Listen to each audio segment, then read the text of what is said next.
سنن دارمی میں یہ حدیث موجود ہے کہ حضرت ابن سیرین کا لکھا ہے وہاں پہ، ابن سیرین سنن دارمی جلد نمبر 1 صفحہ نمبر 109، اس میں یہ لفظ موجود ہیں۔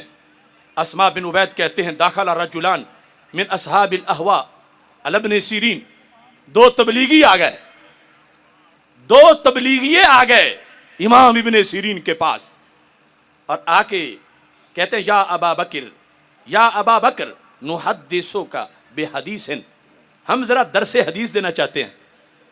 ذرا یہ پس منظر ذہن میں رکھو، جب تمہاری مسجدوں میں وہ دین فروش آ جاتے ہیں، نحدثک بحدیث، ہم ایک حدیث ذرا بیان کرنا چاہتے ہیں۔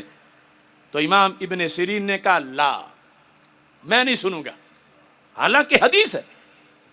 قال فنقرأ علیک آیۃ من کتاب اللہ، حدیث نہیں سنتے تو پھر آیت تو سن لو گے نا، ہم تجھے صرف قرآن کی آیت سنائیں گے۔ لوگ کہتے ہیں سبق ہی پڑھانا ہے بچوں کو، جہاں سے پڑھا لے، جمعہ ہی پڑھنا ہے جہاں پڑھ لے۔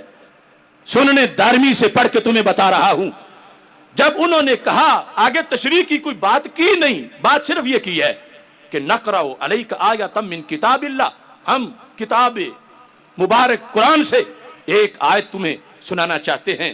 قال لا، فرمایا میں آیت بھی نہیں سنوں گا۔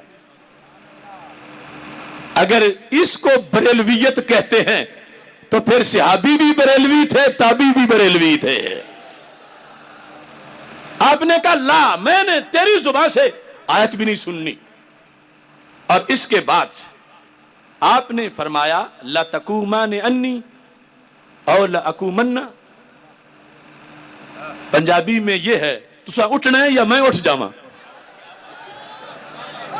تسا اٹھنا ہے یا میں اٹھ جاواں، یعنی اس انداز میں غصے میں آ گئے۔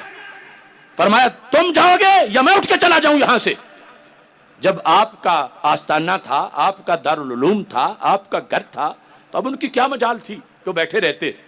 جب آپ نے یہ جوش دکھایا، وہ اٹھ کے نکل پڑے۔ جس وقت وہ نکلے تو مریدوں میں سے کوئی سادہ سے لوگ تھے۔ فقال بعض القوم یا ابا بکر وما كان عليك ان يقرأ عليك آية من کتاب اللہ، حضرت صاحب کیا ہو جاتا اگر وہ آیت پڑھ دیتا؟ تو آپ نے اسے آیت بھی نہیں پڑھنے دی۔ لوگ کہتے ہیں انہوں نے تو درس ہی دینا تھا، تم نے مسجد سے نکال دیے تبلیغیے۔ درس ہی تو انہوں نے قرآن کا درس ہی تو دینا تھا۔ حضرت ابن سیرین کو بعض نے کہا آیت ہی تو پڑھنی تھی اور تم نے آیت بھی نہیں پڑھنے دی۔ اب دیکھو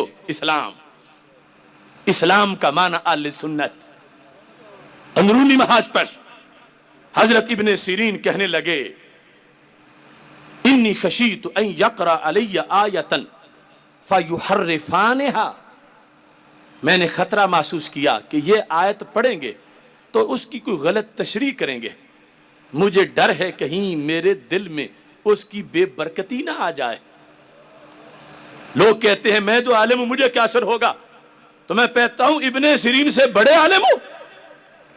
ابن سیرین کہتے ہیں میں نے اس لیے نہیں پڑھنے دیا اس کو، فَيَقِرَّ ذَلِكَ فِي قَلْبِي، یہ اس کی گڑی ہوئی بات میرے دل میں کہیں اثر نہ کر جائے، پکی نہ ہو جائے، اس لیے میں نے اس کو نہیں پڑھنے دیا۔ یہ صحیح سند کے ساتھ سنن دارمی میں موجود ہے۔ یہ جو شبیب بردرز کی جو پرنٹنگ ہے اس کے اندر اس کا نمبر 412 ہے، جو پی ڈی ایف ہماری ویب سائٹ کے اوپر اور عموماً موجود ہے اس میں اس کا نمبر 411 ہے۔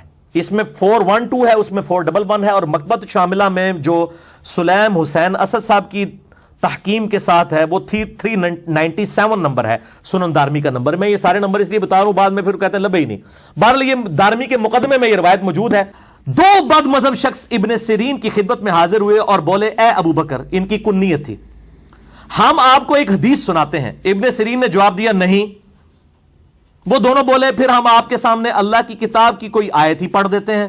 ابن سیرین نے کہا نہیں، تم دونوں اٹھ کر یہاں سے چلے جاؤ ورنہ میں اٹھ کر چلا جاؤں گا۔ تو حاضرین میں سے کسی شخص نے کہا، جب وہ دونوں اٹھ کر چلے گئے تو حاضرین میں سے ایک شخص نے کہا کہ اے ابو بکر، محمد ابن سیرین، اگر وہ آپ کے سامنے قرآن کی کوئی آیت پڑھ دیتے تو اس میں کیا حرج تھا؟ پبلک تو ذرا سلیم الفطرت ہوتی ہے، ان کو لگا یار کو کام گڑبڑ ہی ہوا ہے، وہ آیت ہی سنانے آیا تھا۔ تو ابن سیرین نے جواب دیا مجھے یہ اندیشہ تھا کہ یہ لوگ میرے سامنے کوئی آیت پڑھیں گے اور اس کی اپنی طرف سے کوئی تفسیر بیان کر دیں گے اور وہ بعد میں میرے دل میں پختہ ہو جائے گی. تو میں نے کہا میں آیت سنتا ہی نہیں, اس کا حال یہ ہے. حالانکہ حال یہ ہونا چاہیے تھا میں آیت سن کے ان کی جعلی تفسیر سن کے ان کو صحیح تفسیر سمجھاتا. ٹھیک ہے, الٹا مجھے شک پڑ گیا میرا ایمان نہ اسٹیک پہ لگ جائے. اب میں اس واقعے کا انالیسس کرتا ہوں. انا للہ و انا الیہ راجعون. پہلے میں آپ کو بتا دوں کہ امام ابو بکر محمد ابن سیرین رحمہ اللہ تعالی المتوفی 110 ہجری یہ اہل سنت کے اور اہل حدیث محدثین کے بڑے ائمہ میں سے ہیں, اور میں ذاتی طور پہ یہ 3 بندے ایسے ہیں جن کی بہت قدر کرتا ہوں تابعین میں سے, اور یہ تینوں امام ابو حنیفہ رحمہ اللہ تعالی المتوفی 150 ہجری ان کے استاد ہیں. ابن شہاب زہری بھی, حسن بصری بھی, اور محمد ابن سیرین بھی رحمہم اللہ اجمعین وعلیہم السلام اجمعین ورضی اللہ عنہم اجمعین. اب بھائیو جو واقعہ میں نے آپ کو ایچ ڈی کیمرے میں دکھایا اور پڑھ کے سنایا اس کا میں کریٹیکل انالیسس ایکسپرٹ اوپینین کے ساتھ کروں گا. علمی پوائنٹ نمبر 1, بھائیو مجھے امام ابن سیرین رحمہ اللہ تعالی کی اس غیر علمی اپروچ کے ساتھ سخت اختلاف ہے, کیونکہ اگر یہی منطق مان لی جائے اور میں کسی قادیانیوں کی مجلس میں جا کے قادیانیوں سے یہ کہوں کہ میں آپ کو ایک آیت ایسی سناتا ہوں جس سے میں یہ ثابت کرتا ہوں کہ آپ کا عقیدہ باطل ہے, یا میں کوئی بخاری اور مسلم سے حدیث پیش کرتا ہوں ختم نبوت کے صحیح فہم کے اوپر, اور آگے سے قادیانی مجھے ابن سیرین کا یہ واقعہ سنا دیں کہ چونکہ آپ تو بد عقیدہ بد مذہب ہیں اس لیے ہم آپ سے نہ آیت سنیں گے نہ حدیث سنیں گے, تو وہ قادیانی کو کبھی ختم نبوت سمجھ آ سکتی ہے؟ بتائیں. تو یہ پھر اپروچ سارے رکھیں گے, اور یہ پریکٹیکلی ہو رہا ہے, ساروں نے اس قسم کی اپروچ رکھی ہوئی ہے. یا وہ کہنا شروع کر دے کہ جی دیکھیں جی آپ کی اگر ہم نے بیان کردہ کوئی آیت یا حدیث کی ایسی تفسیر سن لی اور ہمارے دل میں غلام احمد قادیانی صاحب کے لیے کوئی غلط بات آ گئی تو کہیں ہمارا ایمان ہی نہ خطرے میں پڑ جائے. وہ تو یہی سمجھ رہے ہوں گے نا. تو جب آپ لوگوں سے یہ ایکسپیکٹ کر رہے ہیں کہ لوگ آپ کی بات سنیں, پھر آپ لوگوں کو بھی اجازت دیں اپنے ماننے والوں کو کہ وہ لوگوں کی بات بھی سنیں دلائل کے ساتھ. کبوتر کی طرح آنکھیں نہ بند کریں, ورنہ تو ہدایت کا دروازہ بند ہو جائے گا. وہی الیاس قادسی والی بات کہ میری آنکھیں جو ہیں وہ اندھی ہیں, میرے کان بہرے ہیں, ہر اس بات کو سننے سے جو ہمارے بزرگوں کے خلاف ہے. ٹھیک ہے نا. تو میں نے کہا کہ یار میں تو ہوں حنفی, میں حنفی ہوں کہ صرف مجھے نہیں چاہیے, اور تمہارے 400 دلائل سننے سے میرے کان, میں نے انگلیاں میرے کو یاد پڑتا ڈال دی, میرے کان بہرے ہیں. تو ہم سنی ہیں, حنفی ہیں, تو حنفی مسلک کے خلاف سننے کے لیے ہمارے کان بہرے ہیں. تو اعلیٰ حضرت جیسے ہم نے اعلیٰ حضرت کا دامن تھا, بھی حنفی ہیں, عاشق رسول ہیں, ولی کامل ہیں, اور جو باتیں انہوں نے بتائی وہ قرآن و حدیث کے مطابق ہیں. تو اس نے ہم نے ان کا دروازہ پکڑ لیا.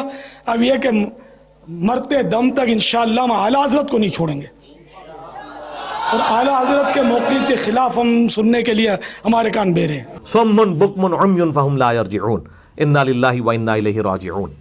علمی پوائنٹ نمبر 2, بھائیو قرآن حکیم میں بار بار یہ آیت ریپیٹ ہوئی ہے, فاسألوا اہل الذکر ان کنتم لا تعلمون. اگر تمہیں علم نہیں تو اہل علم سے پوچھ لو جو اس فیلڈ کے ایکسپرٹس ہیں. یعنی قرآن تو ہمیں کہتا ہے کہ اہل علم سے پوچھا جائے.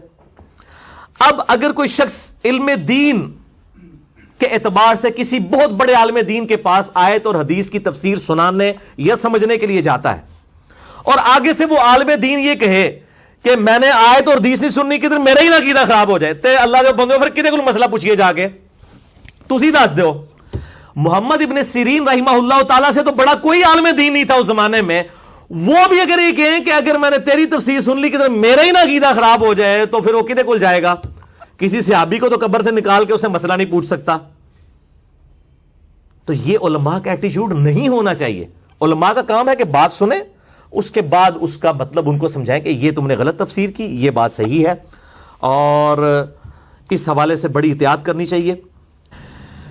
علمی پوائنٹ نمبر 4, امام محمد ابن سیرین رحمہ اللہ تعالی کے اس ایٹیچیوڈ پر بعض علماء کا خیال ہے کہ یہ جو قرآن میں آیا تھا نا, وَإِذَا خَاطَبَهُمُ الْجَاهِلُونَ قَالُوا سَلَامًا, جب جاہلوں سے تمہارا واسطہ پڑے تو ان سے متارکت کرو. اس کے تحت جو ہے نا وہ پھر خام خواہ مغالط کرتے ہیں کہ ابن سیرین نے وہ جاہلوں سے کیا ہے, ورنہ اگر کوئی بات پوچھنے آتا تو وہ ضرور بتاتے تھے. حالانکہ یہ بات ابن سیرین رحمہ اللہ تعالیٰ کے دل کے کسی کونے میں بھی نہیں تھی. انہوں نے اسی واقعے میں خود بتا دیا کہ میں نے جاہلوں سے متارکت نہیں کی ہے، بلکہ انہوں نے کہا کہ وہ تو اتنے بڑے کوئی علماء آئے ہوئے تھے کہ انہوں نے کہا کہ انہوں نے اگر کوئی آیت بیان کی، کوئی حدیث بیان کی اور ایسی تفسیر بیان کر دی، میرا ہی نہ عقیدہ کہیں خراب ہو جائے، میرے دل میں ہی نہ ان کی بات بیٹھ جائے. اگر جاہل ہوتے تو وہ اپنے پبلک کو کیا کہتے کہ یہ جاہل لوگ تھے اس لیے میں نے ان کو ٹال دیا. انہوں تو اپنی پبلک کو یہ بتایا کہ یہ کوئی اتنے بڑے علامے تھے جو میرے پاس آئے تھے کہ ان کی بات کہیں میرے پر نہ اثر کر جائے تو تو ویسے ہی بیڑا گرک ہو جانا سی. وہ تو یہ بتا رہے ہیں. میرے بھائیو، یہ ابن سیرین نے جو موقف اختیار کیا، اگر یہ ہر مسلمان یہ عقیدہ اختیار کر لے کہ میں نے نہ آیت سننی ہے نہ حدیث، تو قادیانی تو ہمیشہ قادیانی مرے گا، بریلوی ہمیشہ بریلوی مرے گا، دیوبندی ہمیشہ دیوبندی مرے گا، اہل حدیث ہمیشہ اہل حدیث ہی مرے گا، اور شیعہ جو ہے وہ شیعہ ہی ہو کے مر جائے گا. اس کو کبھی نہیں پتا چلے گا کہ حق کون سا ہے اور باطل کون سا ہے. ایسا ہی ہوگا کہ نہیں؟ اور اس موقف کو غلط ماننے سے کوئی وہ نعوذ باللہ کو بزرگی سے فارغ نہیں ہو جائیں گے. بڑے بڑے اماموں کو غلطیاں لگی ہیں. امام حنیفہ کے استاد ہیں، ان کو بھی غلطی لگ سکتی ہے. غلطی تو کسی کو بھی لگ سکتی ہے، کہنا آسان ہے نا، غلطی کسی کو بھی لگ سکتی ہے. تو میرے بھائی، اس طریقے سے اختلاف رائے کسی سے بھی ہو سکتا ہے. تو یہ بد مذہب کا لفظ استعمال کرتے ہیں وہ. یہ اگلے دن مجھے کو بد مذہب کیا. بھائی بد مذہب سارے بد مذہب ہیں. یعنی آپ بریلویوں سے پوچھیں وہ کہتے ہیں ہمارے علاوہ سب بد مذہب ہیں. دیوبندیوں سے پوچھیں وہ کہیں گے ہمارے علاوہ سارے بد مذہب ہیں. اہل حدیث سے پوچھیں وہ کہیں گے ہم ہیں صحیح اہل السنہ، باقی سارے بد مذہب ہیں. اہل تشیع سے پوچھیں وہ کہیں گے ہم ہیں جو صحیح شیعان علی، باقی سب بد مذہب ہیں. تو یہ بد مذہب ایک ٹرم ہے، ایک ادبی جی گال ہے کسی کو بد مذہب کہنا. بد مذہبوں کی صحبت سے بچیں، بد مذہبوں سے آیات نہ سنیں، بد مذہبوں سے احادیث نہ سنیں. اس طرح کی ٹریڈی. اور یہ ٹیکے یہ بیٹھ کے نا ٹی وی پہ مولوی لگا رہے ہوتے ہیں سارے مکاتبے فکر کے. یعنی جو بندہ آپ کو یہ کہنا کہ کسی کی بات نہیں سننی، آپ سمجھ لیں کہ اس کے یہاں پہ دال میں کالا ہے، چور کی داڑھی میں تنکے والی بات ہے. جب ہم حضرت معاویہ بن ابی سفیان رضی اللہ تعالیٰ عنہ سے اختلاف رائے رکھتے ہیں قرآن و سنت کی روشنی میں اور صحیح الاسناد احادیث کی روشنی میں، اپنی طرف سے نہیں، نبی صلی اللہ علیہ وسلم نے جو کچھ ان کے بارے میں فرمایا اس کی روشنی میں، تو اس کے بعد تو پھر کسی سے بھی اختلاف رائے ہو سکتا ہے. لیکن اختلاف رائے کا مطلب یہ نہیں ہوتا کہ آپ نے کسی کو معاذ اللہ استغفر اللہ گمراہ ڈکلیئر کر دیا ہے یا دوست کی ڈکلیئر کر دیا ہے. غلطی تو کسی سے بھی ہو سکتی ہے. اور آپ ان لوگوں سے بھی پوچھیں، کسی بھی مکتبہ فکر کے بزرگ سے پوچھیں کہ آپ اپنی پبلک کو جو یہ سکھا رہے ہیں، آپ کیا دوسروں کے بارے میں بھی ایکسپیکٹ کرتے ہیں کہ لوگ آپ کی بھی بات نہ سنیں؟ وہ کہیں گے نہیں نہیں نہیں، ساڑھی گل تو سننی چاہیے. تو بھائی تہاڈی جو گل سننی چاہیے ہے تو پھر دوسرے دی کیوں نہیں؟ جی مودودی صاحب کو نہ سنیں، مودودی صاحب کا لٹریچر نہ پڑھیں، غامدی صاحب کو نہ سنیں، ڈاکٹر اسرار کو نہ سنیں. اچھا تانوں سنیے، آج سانوں سنو، تانوں کو سنیے بھائی، ٹھیک ہے نا. آپ کو بھی تو کتنے لوگ، ہزاروں لوگ گمراہ. تو ہم تو یہ رسک لے ہی نہیں سکتے لوگوں کو یہ کہیں کہ آپ نے فلاں کو سننا ہے فلاں کو نہیں سننا. میرا تو موقع پہلے دن سے یہی ہے اور آج بھی یہی ہے کہ سب کو سنیں اور کھوتا کوڑا برابر نہ رکھو. جو بندہ دلیل سے بات کرتا ہے اس کی بات لیں، جو بغیر دلیل کے کرتا ہے چھوڑ دیں اس کی بات کو. لیکن یہ موقف کہ فلاں کی سننی ہے اور فلاں کی نہیں سننی، یہ اتنی خطرناک چیز ہے، اتنی خطرناک چیز ہے. اس کا تو مطلب ہے قادیانی کہے گا جی میں نے پوری زندگی صرف قادیانی علماء کی بات سننی ہے، میں نے کسی کی نہیں سننی، تو اسے ختم نبوت سمجھ آ سکتی ہے. وہ تو اسی گمراہی اور دلالت کے اندر دنیا سے چلا جائے گا. تو اللہ تعالیٰ کو کیا کہے گا، یا اللہ میں تو اپنے بزرگوں کے پیچھے چل رہا تھا. بس یہی چیز پھر باقی لوگ بھی صرف قادیانیوں تک نہ رہیں، باقی لوگوں تک بھی جائیں. بریلوی، دیوبندی، اہل حدیث، اہل تشیع اگر یہی بات سوچنا شروع کر دیں کہ یار ہم نے صرف اپنے بزرگوں کی، اپنے علماء کی بات سننی، دوسرے کسی کی سننی نہیں ہے، کھو کھاتے ہی پا دینا دوسرے نو، تو پھر بھائی میرے ہدایت کسی کو نہیں ملنی ہے. اسی طریقے سے پہلے بھی علماء کے ہاتھوں جو ہیں وہ گمراہ ہو رہے ہیں اور ہوتے چلے جائیں گے. تو الحمدللہ فرقوں سے بالا تر ہو کر حق بات قبول کریں. تو اللہ تعالیٰ سے ہم دعا کرتے ہیں اللہم اہدنا الصراط المستقیم صراط الذین انعمت علیہم غیر المغضوب علیہم ولا الضالین آمین.